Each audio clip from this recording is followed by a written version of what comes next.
Clip number 1492۔ اس clip میں آپ قرآن پاک کی سورہ حجرات کا تعارف، آیت نمبر 1 کی تلاوت، ترجمہ اور تفسیر قرآن صراط الجنان سماعت فرمائیں گے۔ سورہ حجرات کا تعارف۔ مقام نزول: سورہ حجرات مدینہ منورہ میں نازل ہوئی ہے۔ رکوع اور آیات کی تعداد: اس سورت میں 2 رکوع اور 18 آیتیں ہیں۔ حجرات نام رکھنے کی وجہ: حجرات کا معنی حجرے اور کمرے ہیں، اور اس سورت کی آیت نمبر 4 میں حجرات کا لفظ ہے۔ اسی مناسبت سے اس سورت کا نام سورۃ الحجرات ہے۔ سورہ حجرات کے مضامین: اس سورت کا مرکزی مضمون یہ ہے کہ اس سورت میں متعدد امور میں مسلمانوں کی تربیت فرمائی گئی ہے، اور اس سورت میں یہ چیزیں بیان کی گئی ہیں۔ نمبر 1، اس سورت کی ابتدا میں حضور پرنور علیہ الصلوۃ والسلام کی بارگاہ کے خصوصی آداب بیان کیے گئے ہیں، اور جو لوگ سید المرسلین صلی اللہ تعالیٰ علیہ وسلم کی بارگاہ میں اپنی آوازیں نیچی رکھتے ہیں انہیں بخشش اور بڑے ثواب کی بشارت دی گئی۔ نمبر 2، مسلمانوں کو معاشرتی آداب بتائے گئے اور ان کی اخلاقی تربیت کی گئی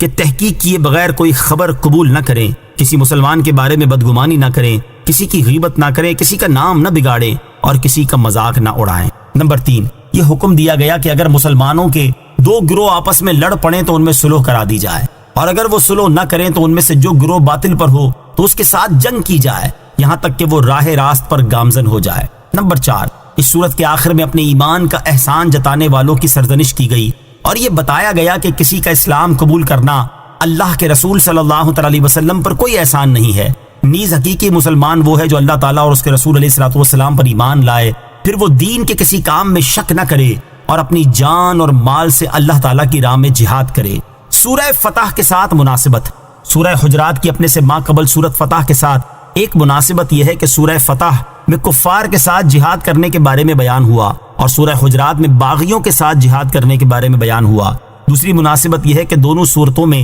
حضور اقدس علیہ الصلوۃ والسلام کی عظمت و شان اور مقام و مرتبہ بیان کیا گیا ہے۔ بسم اللہ الرحمن الرحیم۔ ترجمہ: اللہ کے نام سے شروع جو نہایت مہربان رحمت والا ہے۔ یا ایہا الذین آمنوا لا تقدموا بین یدی اللہ ورسولہ واتقوا اللہ ان اللہ سمیع علیم۔ ترجمہ: اے ایمان والو، اللہ اور اس کے رسول سے آگے نہ بڑھو اور اللہ سے ڈرو، بے شک اللہ سننے والا جاننے والا ہے۔ یا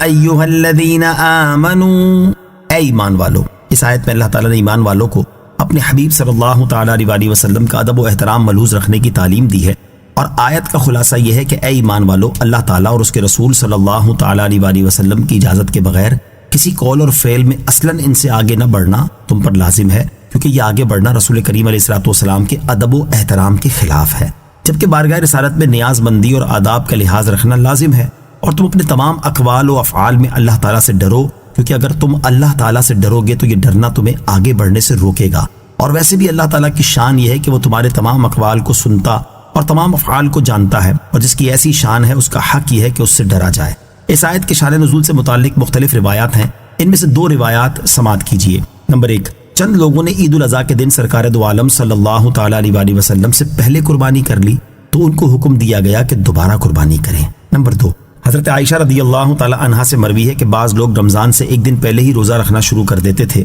ان کے بارے میں یہ آیت نازل ہوئی اور حکم دیا گیا کہ روزہ رکھنے میں اپنے نبی صلی اللہ تعالیٰ علیہ وسلم سے آگے نہ بڑھو۔ مفتی احمد یار خان نعیمی رحمۃ اللہ تعالی فرماتے ہیں، اس آیت کا شان نزول کچھ بھی ہو مگر یہ حکم سب کو عام ہے، یعنی کسی بات میں کسی کام میں حضور علیہ الصلوۃ والسلام سے آگے ہونا منع ہے۔ اگر حضور علیہ الصلوۃ والسلام کے ہمراہ راستے میں جا رہے ہوں تو آگے آگے چلنا منع ہے، مگر خادم کی حیثیت سے یا کسی ضرورت سے اجازت لے کر چلنا منع نہیں۔ اگر ساتھ کھانا ہو تو پہلے شروع کر دینا ناجائز۔ اسی طرح اپنی عقل اور اپنی رائے کو حضور علیہ الصلوۃ والسلام کی رائے سے مقدم کرنا حرام ہے۔ آیت لا تقدموا بین یدی اللہ ورسولہ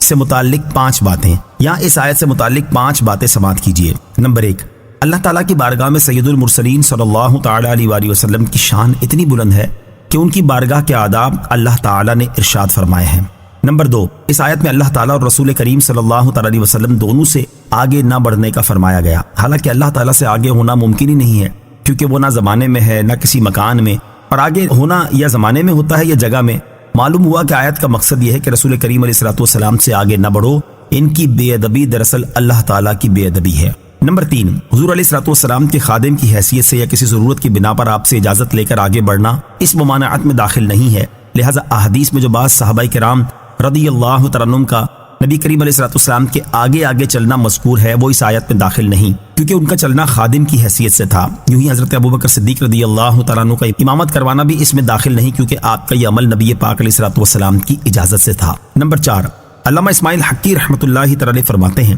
علماء کرام چونکہ انبیاء کرام علیہ الصلوۃ والسلام کے وارث ہیں، اس لیے ان سے آگے بڑھنا بھی اس ممانعت میں داخل ہے، اور اس کی دلیل حضرت ابو درداء رضی اللہ تعالیٰ عنہ سے مروی وہ روایت ہے جس میں آپ فرماتے ہیں، حضور انور علیہ الصلوۃ والسلام نے مجھے حضرت ابوبکر صدیق رضی اللہ تعالیٰ عنہ کے آگے چلتے ہوئے دیکھا تو ارشاد فرمایا، اے ابو درداء، کیا تم اس کے آگے چلتے ہو جو تم سے بلکہ ساری دنیا سے افضل ہے؟ یاد رہے کہ یہ ادب ان علماء کرام کے لیے جو اہل حق اور باعمل ہیں، کیونکہ یہی علماء در حقیقت انبیاء کرام علیہ الصلوۃ والسلام کے وارث ہیں، جبکہ بد مذہبوں کے علماء اور بے عمل عالم اس ادب کے مستحق نہیں ہیں۔ نمبر 6، بعض ادب والے لوگ بزرگوں یا قرآن شریف کی طرف پیٹھ نہیں کرتے، ان کے اس عمل کا ماخذ یہ آیت ہے۔ کلپ نمبر 1493، اس کلپ میں آپ قرآن پاک کی سورہ حجرات کی آیت نمبر 2 سے 3 کی تلاوت، ترجمہ اور تفسیر قرآن صراط الجنان سماعت فرمائیں گے۔ بسم اللہ الرحمن الرحیم۔ ترجمہ، اللہ کے نام سے شروع جو نہایت مہربان رحمت والا ہے۔ یا ایہا الذین آمنوا لا ترفعوا اصواتکم فوق صوت النبی ولا تجہروا له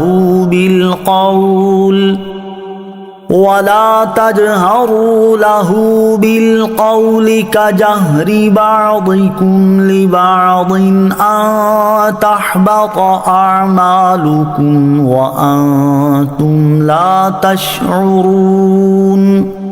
ترجمہ، اے ایمان والو، اپنی آوازیں نبی کی آواز پر اونچی نہ کرو اور ان کے حضور زیادہ بلند آواز سے کوئی بات نہ کہو، جیسے ایک دوسرے کے سامنے بلند آواز سے بات کرتے ہو کہ کہیں تمہارے اعمال برباد نہ ہو جائیں اور تمہیں خبر نہ ہو۔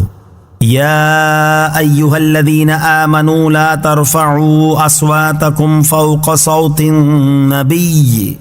اے ایمان والو، اپنی آوازیں نبی کی آواز پر اونچی نہ کرو۔ اس آیت مبارکہ میں بھی اللہ تعالیٰ نے ایمان والوں کو اپنے حبیب علیہ الصلوۃ والسلام کے 2 عظیم آداب سکھائے ہیں۔ پہلا ادب یہ ہے کہ اے ایمان والو، جب نبی کریم علیہ الصلوۃ والسلام تم سے کلام فرمائیں اور تم ان کی بارگاہ میں کچھ عرض کرو تو تم پر لازم ہے کہ تمہاری آواز ان کی آواز سے بلند نہ ہو، بلکہ جو عرض کرنا ہے وہ آہستہ اور پست آواز سے کرو۔ دوسرا ادب یہ ہے کہ حضور انور علیہ الصلوۃ والسلام کو ندا کرنے میں ادب کا پورا لحاظ رکھو، اور جیسے آپس میں ایک دوسرے کو نام لے کر پکارتے ہو اس طرح نہ پکارو، بلکہ تمہیں جو عرض کرنا ہو وہ ادب و تعظیم اور توصیف و تکریم کے کلمات اور عظمت والے القاب کے ساتھ عرض کرو، جیسے یوں کہو، یا رسول اللہ صلی اللہ تعالی علیہ وسلم، یا نبی اللہ صلی اللہ تعالی علیہ وآلہ وسلم، کیونکہ ترک ادب سے نیکیوں کے برباد ہونے کا اندیشہ ہے اور اس کی تمہیں خبر بھی نہ ہوگی۔ مفسرین نے اس آیت کے شان نزول کے بارے میں مختلف روایات ذکر کی ہیں، ان میں سے چند روایات سماعت کیجیے۔ نمبر 1، حضرت ابن ابی ملیکہ رضی اللہ تعالیٰ عنہ فرماتے ہیں، 2 بہترین حضرات ہلاک ہونے کے قریب جا پہنچے تھے۔ ہوا یوں کہ حضرت ابوبکر صدیق اور حضرت عمر فاروق رضی اللہ تعالیٰ عنہما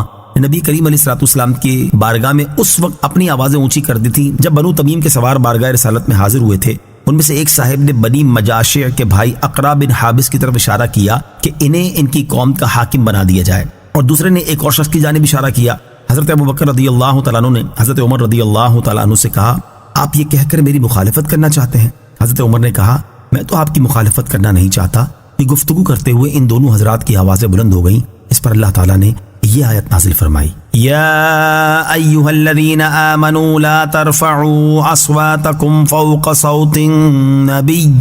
آیت لا ترفعوا اصواتکم، یہاں اس آیت سے متعلق 3 اہم باتیں سماعت کیجیے۔ نمبر 1، بارگاہ رسالت صلی اللہ تعالی علیہ وسلم کا جو ادب و احترام اس آیت میں بیان ہوا، یہ آپ کی ظاہری حیات مبارکہ کے ساتھ ہی خاص نہیں ہے، بلکہ آپ کی وفات ظاہری سے لے کر تا قیامت بھی یہی ادب و احترام باقی ہے۔ مفتی احمد یار خان نعیمی رحمۃ اللہ تعالی علیہ فرماتے ہیں، اب بھی حاجیوں کو حکم ہے کہ جب روضہ پاک پر حاضری نصیب ہو تو سلام بہت آہستہ کریں اور کچھ دور کھڑے ہوں، بلکہ بعض فقہاء نے تو حکم دیا ہے کہ جب حدیث پاک کا درس ہو رہا ہو تو وہاں دوسرے لوگ بلند آواز سے نہ بولیں، کہ اگرچہ بولنے والا یعنی حدیث پاک کا درس دینے والا اور ہے، مگر کلام تو رسول اللہ صلی اللہ تعالی علیہ وسلم کا ہے۔ نمبر 2، بارگاہ رسالت صلی اللہ تعالی وسلم میں ایسی آواز بلند کرنا منع ہے جو آپ کی تعظیم و توقیر کے برخلاف ہے اور بے ادبی کے زمرے میں داخل ہے، اور اگر اس سے بے ادبی اور توہین کی نیت ہو تو یہ کفر ہے۔ لہذا جنگ کے دوران یا اشعار کی صورت میں کفار کی مذمت بیان کرنے کے دوران صحابہ کرام رضی اللہ تعالیٰ عنہم کی جو آوازیں بلند ہوئیں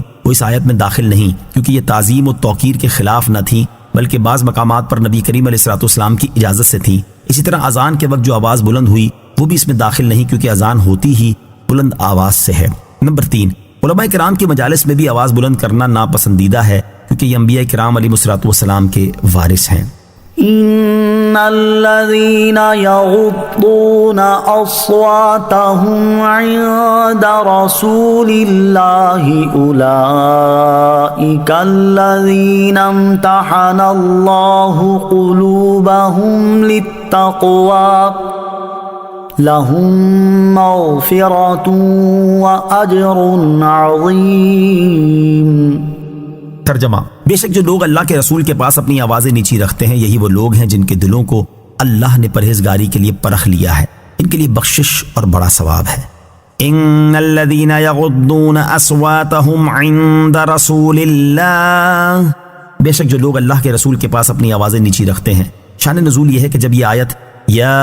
ایھا الذین آمنوا لا ترفعوا اصواتکم نازل ہوئی تو اس کے بعد حضرت ابوبکر صدیق، حضرت عمر فاروق اور کچھ دیگر صحابہ کرام رضی اللہ تعالیٰ عنہم نے بہت احتیاط لازم کر لی اور سرکار دو عالم علیہ الصلوۃ والسلام کی خدمت اقدس میں بہت ہی پست آواز سے عرض و معروض کرتے، جیسا کہ اوپر بیان ہو چکا ہے۔ ان حضرات کے حق میں یہ آیت نازل ہوئی اور ان کے عمل کو سراہتے ہوئے ارشاد فرمایا گیا، بے شک جو لوگ ادب اور تعظیم کے طور پر اللہ تعالیٰ کے رسول صلی اللہ تعالیٰ علیہ وسلم کی بارگاہ میں اپنی آوازیں پست رکھتے ہیں یہی وہ لوگ ہیں جن کے دلوں کو اللہ تعالیٰ نے پرہیزگاری کے لیے پرکھ لیا اور ان میں موجود پرہیزگاری کو ظاہر فرما دیا ہے، ان کے لیے آخرت میں بخشش اور بڑا ثواب ہے۔ آیت ان الذین یغضون اصواتہم سے حاصل ہونے والی معلومات، اس آیت سے 5 باتیں معلوم ہوئیں۔ نمبر 1، تمام عبادات بدن کا تقویٰ ہیں اور حضور اقدس صلی اللہ تعالی وسلم کا ادب دل کا تقویٰ ہے۔ نمبر 2، اللہ تعالیٰ نے صحابہ کرام رضی اللہ تعالیٰ عنہم کے دل تقویٰ کے لیے پرکھ لیے ہیں، تو جو انہیں معاذ اللہ فاسق مانے وہ اس آیت کا منکر ہے۔ نمبر 3، صحابہ کرام رضی اللہ تعالیٰ عنہم انتہائی پرہیزگار اور اللہ تعالیٰ سے بہت زیادہ ڈرنے والے تھے،